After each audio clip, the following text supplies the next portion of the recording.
Wayanad കമ്പമലയിൽ police Maoist ഏറ്റുമുട്ടൽ. ഉൾക്കാട്ടിൽ നിന്ന് 9 round വെടിശബ്ദം കേട്ടതായി തോട്ടം തൊഴിലാളികൾ പറഞ്ഞു. മേഖലയിൽ മാവോയിസ്റ്റുകൾക്കായി തണ്ടർ ബോൾട്ട് തെരച്ചിൽ നടത്തി വരികയായിരുന്നു. സുർജിത്ത് അയ്യപ്പത്താണ് വിവരങ്ങളുമായി ചേരുന്നത്. വയനാട്ടിൽ നിന്ന് സുർജിത്ത്, എന്തെങ്കിലും കൂടുതൽ വിവരങ്ങൾ ലഭ്യമായിട്ടുണ്ടോ? ഏറ്റുമുട്ടൽ നടന്നുവെന്ന് സ്ഥിരീകരിക്കാൻ പറ്റുന്ന തരത്തിൽ, അല്ലെങ്കിൽ ഈ കാട്ടിനുള്ളിലേക്ക് പോയ തണ്ടർ ബോൾട്ട് സംഘത്തിൽ ആരെങ്കിലും തിരികെ എത്തിയിട്ടുണ്ടോ? വിവരങ്ങൾ എന്തൊക്കെയാണ്?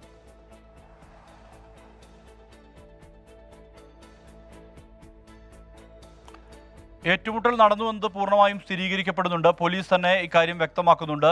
ഇന്ന് രാവിലെ 10:30 കൂടിയാണ് ഈ സംഭവം ഉണ്ടായതെന്നുള്ളതാണ് നമുക്ക് ലഭ്യമാകുന്ന വിവരം. തണ്ടർ ബോൾട്ടും ഒപ്പം തന്നെ മാവോയിസ്റ്റുകളും തമ്മിലാണ് ഏറ്റുമുട്ടൽ ഉണ്ടായിരിക്കുന്നത്. അതായത് ഈ കമ്പമല ടീ എസ്റ്റേറ്റ് ഓഫീസുമായി ബന്ധപ്പെട്ട ഓഫീസിൻ്റെ ഏതാണ്ട് അകലെയായിട്ടാണ് ഈ ഒരു പ്രദേശം. തേൻപാറ എന്നുള്ള പ്രദേശത്താണ്, വനമേഖലയാണ്. ആ വനമേഖല എന്ന് പറയുന്നത് തലപ്പുഴ പോലീസ് സ്റ്റേഷൻ്റെയും കേളകം പോലീസ് സ്റ്റേഷൻ്റെയും അതിർത്തി പ്രദേശമാണ്. ഇവിടെ നിന്നും താഴേക്ക് ആറളത്തിലേക്ക് അടക്കം പോകാനുള്ള വഴിയുണ്ട്. ഈ മേഖലയാണ് മാവോയിസ്റ്റുകൾ കാലങ്ങളായി താവളമാക്കി വച്ചിരിക്കുന്നത് എന്നുള്ള തരത്തിലുള്ള വിവരമാണ് പോലീസിന് ലഭിച്ചത്. ഇതിന്റെ അടിസ്ഥാനത്തിലാണ് ഇന്ന് കോമ്പിംഗ് നടത്തിയത്. തണ്ടർബോൾട്ട് സംഘം കോമ്പിംഗ് നടത്തിയ ഘട്ടത്തിലാണ് വെടിവെപ്പ് ഉണ്ടായത് എന്നുള്ളതാണ് പറയുന്നത്. 9 റൗണ്ട് വെടിയുതിർക്കുന്ന ശബ്ദം കേട്ടു എന്നുള്ളതാണ് നാട്ടുകാരും പറയുന്നത്. ഈ പ്രദേശത്തെ തോട്ടം തൊഴിലാളികൾ, അവർ ജോലിക്ക് പോയിരുന്ന ആളുകൾ എല്ലാം തന്നെ ഈ ശബ്ദം കേട്ടു എന്നുള്ളതാണ് പറയുന്നത്. അങ്ങനെയാണ് ഈ വിവരം പുറത്തു വന്നത്. ഉടൻ തന്നെ പോലീസ് സംഘം, മാനന്തവാടി ഡിവൈഎസ്പിയുടെ നേതൃത്വത്തിലുള്ള സംഘം ഉൾപ്പെടെ അവിടെ എത്തിയിട്ടുണ്ട്. ഈ തോട്ടം മേഖലയിലും ഒപ്പം തന്നെ വനം മേഖലയിലും ഈ മാവോയിസ്റ്റ് സംഘത്തിനായി തെരച്ചിൽ നടത്തുകയാണ്. കഴിഞ്ഞ ദിവസമാണ് മാവോയിസ്റ്റുകൾ ഇവിടെ എത്തിയത്. ഈ പ്രദേശം എന്ന് പറയുന്നത് നേരത്തെയും മാവോയിസ്റ്റുകളുടെ സ്ഥിരം സാന്നിധ്യമുണ്ടായ പ്രദേശമാണ്. ഈ വനം വികസന കോർപ്പറേഷൻ്റെ ഇതായിട്ട് ബന്ധപ്പെട്ടുള്ള തേയില തോട്ടമുണ്ട്. ആ തോട്ടത്തിൻ്റെ ഓഫീസ് അടിച്ചു തകർക്കുന്ന നിലയിലേക്ക് മാവോയിസ്റ്റുകൾ ഒരു ഘട്ടത്തിൽ എത്തിയിരുന്നു. ഇതിനുശേഷം ഇവർ നിരന്തരം ഈ തലപ്പുഴ ഉൾപ്പെടെയുള്ള മേഖലയിൽ സ്ഥിരം സാന്നിധ്യമായി മാവോയിസ്റ്റുകൾ മാറുന്നുണ്ടായിരുന്നു. CP മൊയ്തീൻ്റെ നേതൃത്വത്തിലുള്ള സംഘമാണ്, ഈ CP മൊയ്തീൻ നയിക്കുന്ന സംഘമാണ്, കബനി ദളത്തിൻ്റെ ഭാഗമായ സംഘമാണ് ഇവരെന്നുള്ള സ്ഥിരീകരണം പോലീസിനെ സംബന്ധിച്ച് ഉണ്ട് എന്നുള്ളതാണ്. കഴിഞ്ഞ തെരഞ്ഞെടുപ്പിൻ്റെ തലേ ദിവസം ഇവർ ഈ തോട്ടത്തിലെത്തിയിരുന്നു. ഇതിൻ്റെ അടുത്ത് പാടിക്ക് സമീപം എത്തി ഇവർ തെരഞ്ഞെടുപ്പ് ബഹിഷ്കരിക്കണമെന്നുൾപ്പെടെയുള്ള ആഹ്വാനങ്ങൾ നടത്തിയിരുന്നതുമാണ്. പക്ഷേ ആഹ്വാനങ്ങൾ പൂർണ്ണമായും അവിടുത്തെ മേഖലയിലുള്ള ജനങ്ങൾ തള്ളുകയാണ് ഉണ്ടായത്. മാത്രമല്ല, ഇവർ ഏറെ നേരം ജനങ്ങളുമായി സംസാരിച്ചു. അതിനുശേഷം ഇവർ മടങ്ങിപ്പോവുകയാണ് ഉണ്ടായത്. അവരോട് മടങ്ങിപ്പോകണം, അവിടെ നിൽക്കരുതെന്നുള്ള ആവശ്യം ജനങ്ങൾ ഉന്നയിച്ചതിൻ്റെ ഭാഗമായി അവർ മടങ്ങിപ്പോവുകയാണ് ഉണ്ടായത്. ഈ സംഘത്തിൽ CP മൊയ്തീനൊപ്പം ഈ സന്തോഷ്, അതോടൊപ്പം തന്നെ മനോജ് എന്ന ഷഫീഖ്, അതോടൊപ്പം ഈ സോമൻ എന്ന വയനാട് സ്വദേശിയാണ് സോമൻ. ഇത്തരത്തിൽ 4 പേരാണ് ഈ സംഘത്തിൽ ഉണ്ടായിരുന്നത്. ഇവരെല്ലാം ആയുധധാരികൾ കൂടിയായിരുന്നു. എന്തായാലും വെടിവെപ്പ് ഉണ്ടായിട്ടുണ്ടെന്നുള്ള സ്ഥിരീകരണം പോലീസിന്റെ ഭാഗത്തു നിന്ന് വരുന്നു. മറ്റ് അനിഷ്ട സംഭവങ്ങൾ, അതായത് ഈ ആർക്കും പരിക്കോ മറ്റോ ഏറ്റിട്ടില്ല എന്നുള്ള വിവരം കൂടി ഇപ്പോൾ പുറത്തു വരുന്നുണ്ട്. വിജയകുമാർ. സുർജിത്ത്, ഇവര് ഈ ഭാഗത്ത് കേന്ദ്രീകരിച്ച് കുറച്ച് നാളായി പ്രവർത്തിക്കുന്നു. നേരത്തെ തന്നെ പറഞ്ഞു തെരഞ്ഞെടുപ്പ് ബഹിഷ്കരിക്കണമെന്ന് നാട്ടുകാരോട് പറഞ്ഞു. അവരത് അംഗീകരിച്ചില്ല. ഇവരെ അവിടെ നിന്ന് നാട്ടുകാർ തന്നെ ഒരു തരത്തിൽ പറഞ്ഞാൽ അവിടുന്ന് ഓടിച്ചു എന്ന് വേണമെങ്കിൽ നമുക്ക് പറയാം.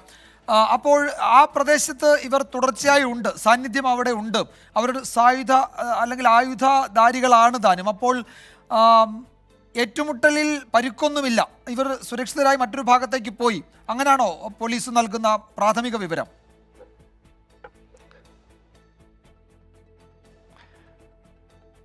അങ്ങനെയാണ് പ്രാഥമികമായ വിവരം നൽകുന്നത് വിജയകുമാർ. ഈ മാവോയിസ്റ്റുകൾ സ്ഥിരമായി ഈ മേഖലയിലുണ്ട്. അതായത് ആറളം മുതൽ കമ്പമല, മക്കിവല ഉൾപ്പെടെയുള്ള വയനാട്, കണ്ണൂർ ജില്ലയുടെ ഭാഗമായ പ്രദേശം ഒരു കോറിഡോറായി ഇവർ തെരഞ്ഞെടുത്തിരിക്കുന്നു എന്നുള്ള വിവരം പോലീസിനെ സംബന്ധിച്ചുണ്ട്. ഇതിൻ്റെ അടിസ്ഥാനത്തിലാണ് നിരവധി തവണ കോമ്പിംഗ് നടന്നിട്ടുണ്ട്. ആറളത്ത് വെടിവെപ്പുണ്ടായി. അതിലൊരു മാവോയിസ്റ്റ്, പരിക്കേറ്റ മാവോയിസ്റ്റ് കൊല്ലപ്പെടുന്ന വിധത്തിലേക്ക് പോലും കാര്യങ്ങൾ മാറുന്ന സ്ഥിതി ഉണ്ടായത് അടുത്ത കാലത്ത് തന്നെയാണ്. എന്തായാലും ഇവരുടെ നിരന്തരമായ സാന്നിധ്യം ആ മേഖലയിൽ കമ്പമല കേന്ദ്രീകരിച്ച് ഉണ്ട് എന്നുള്ള വിവരം പോലീസിനെ സംബന്ധിച്ചുണ്ട്.